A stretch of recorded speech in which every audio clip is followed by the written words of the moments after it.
C'est l'heure de vous informer, mesdames, mesdemoiselles et messieurs, bonsoir et bienvenue dans cette grande édition du journal sur AMDPro. Démarrons cette édition du journal avec la marche de l'opposition qui a été étouffée par les éléments de la police au boulevard Triomphal devant les sièges du parti politique SID. Martin Fayoulou accuse la police de collaborer avec les forces du progrès. Martin Fayoulou dénonce cette violence devant les micros de Saddam Naloué. Suivez. Vous avez vu comment la police nous a attaqués. Notre programme était très simple. On se rassemble petit à petit et à midi, nous devrions quitter ici pour aller à la CNI, au siège de la CNI. Alors, malgré qu'ils ont barré les issues pour arriver ici, nous avons fait une stratégie. Et il y a des bus maintenant qui sont venus de Tchang avec beaucoup de militants. Et quand ils ont appris ça, je ne sais pas, ils ont infiltré, ils ont appris que les gens de Tchang arrivaient, ils ont mis les jeunes gens de la milice de l'UDPS, qu'on appelle Force de Progrès, aux alentours pour barrer.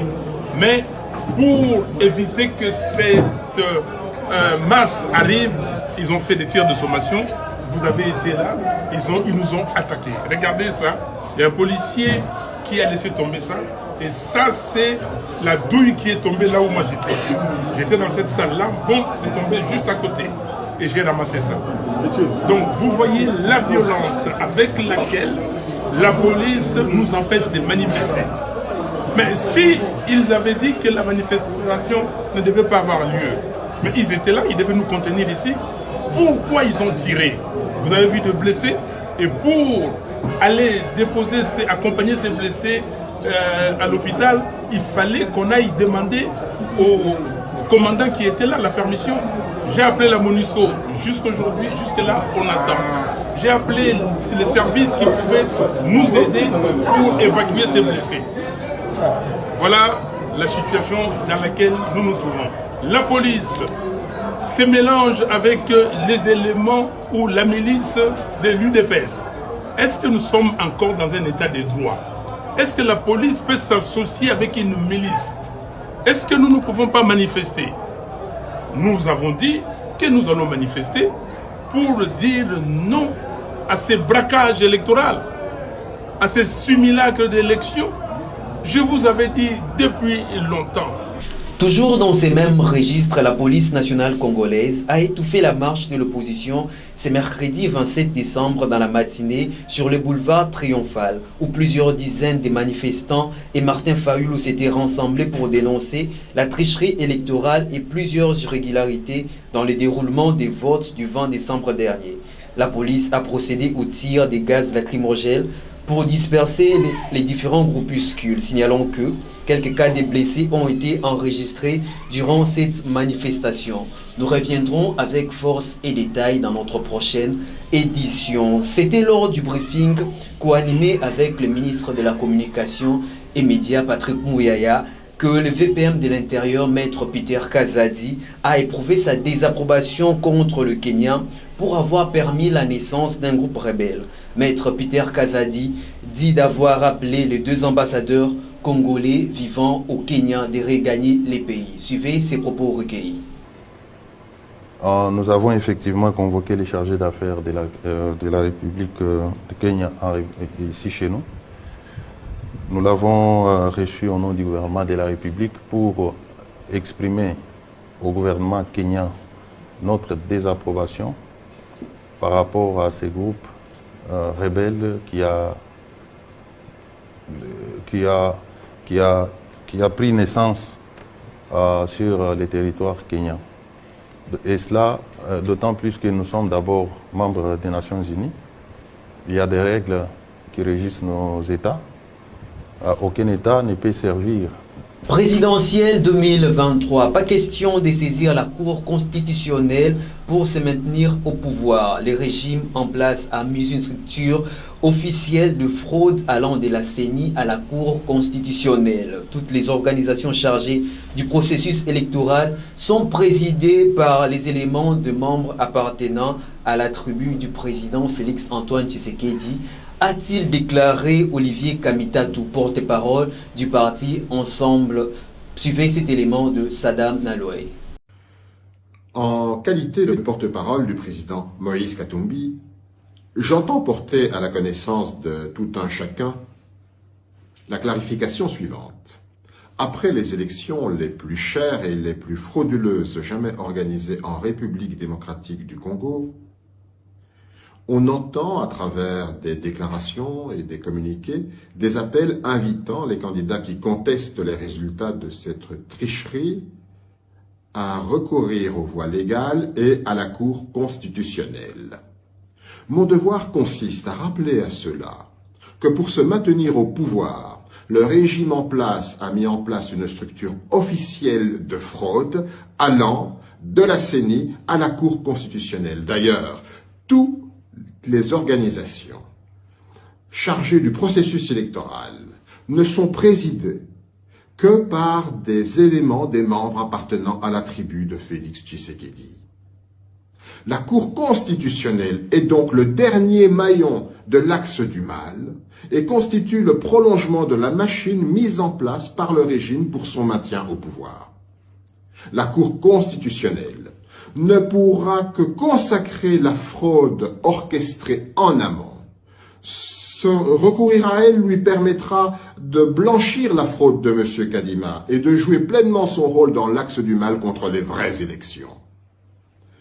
M. Denis Kadima a planifié et organisé un chaos qui ne pourra jamais être annulé par la Cour constitutionnelle, déjà trop décriée dans son fonctionnement et surtout pour son président.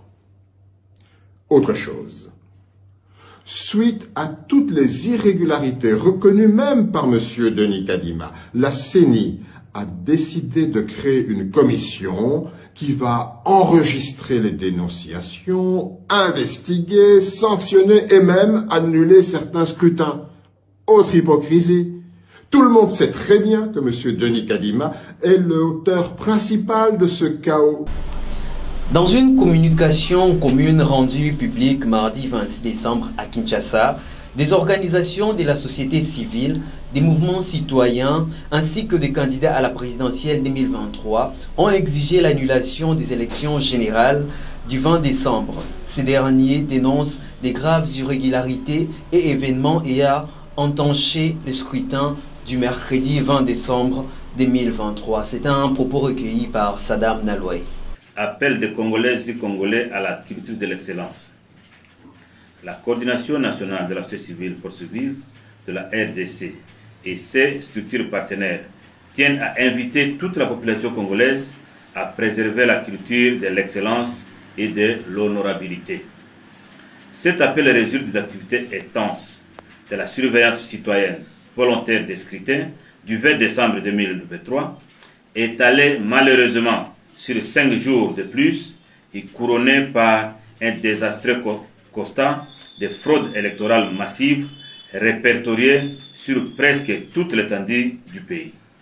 Les auteurs identifiés de ces fraudes étaient des agents de la CENI et certains membres des partis politiques, dont surtout ceux au pouvoir, la société civile Force Vive et ses partenaires des organisations phares ont signé une déclaration de désapprobation, donc indignation, de ces fraudes et optent pour l'annulation des 10 scrutins.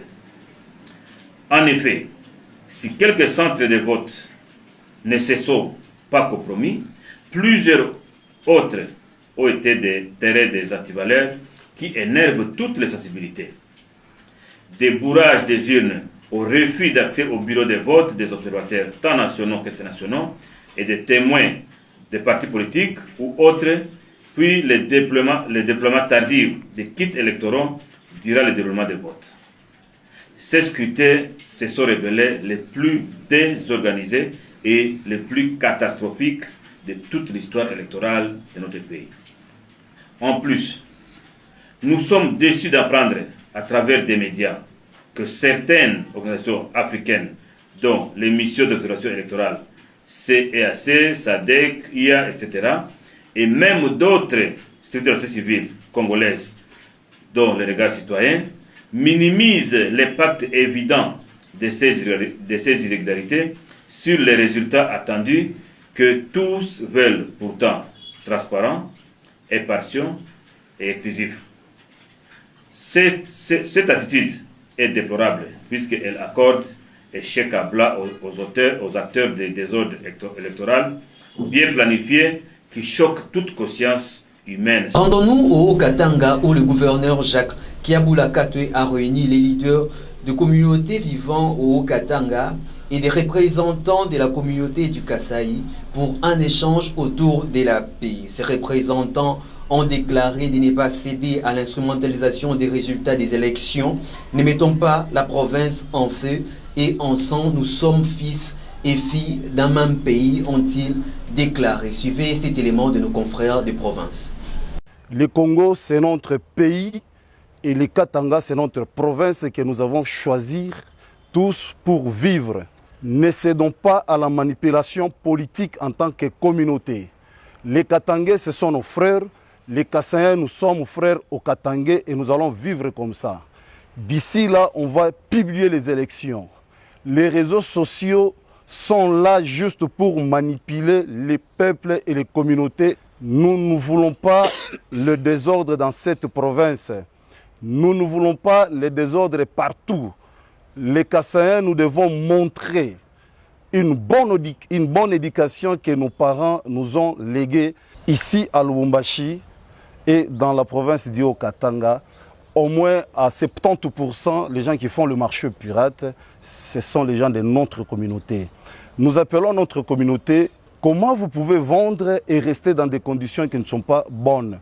Nous demandons à toutes les personnes qui font le marché pirate d'accompagner l'État pour que notre ville soit assainie. Bouclons cette édition avec le sport. Le sélectionneur des Léopards, Sébastien Desabre, a rendu public la liste de 27 joueurs sélectionnés pour la campagne de la Coupe d'Afrique des Nations CAN Côte d'Ivoire 2023. Cette liste compte 24 joueurs. Il s'agit de Lionel Passy, Dimitri Berthaud, Badio Siadi, Brian Baye, Gédéon Kaloulou, Arthur Maswaku, Joris Kaembe, Rocky Bouchiri, Dylan Batubisika, Chancel Bemba, Inoka Baka, Edo Kaembe, Charles Piquel, Samuel Mutusami, Aaron Chibola, Gaël Kakuta, Silas Katompa, Théo Bongonda, Meshak Elia, Grady Diangana, Yohan Wissa, Simon Banza, Cédric Bakambu et Fiston Kalala Maïle. La CAN Côte d'Ivoire 2023 démarre ce 13 janvier 2024. La RDC jouera le 17 janvier 2024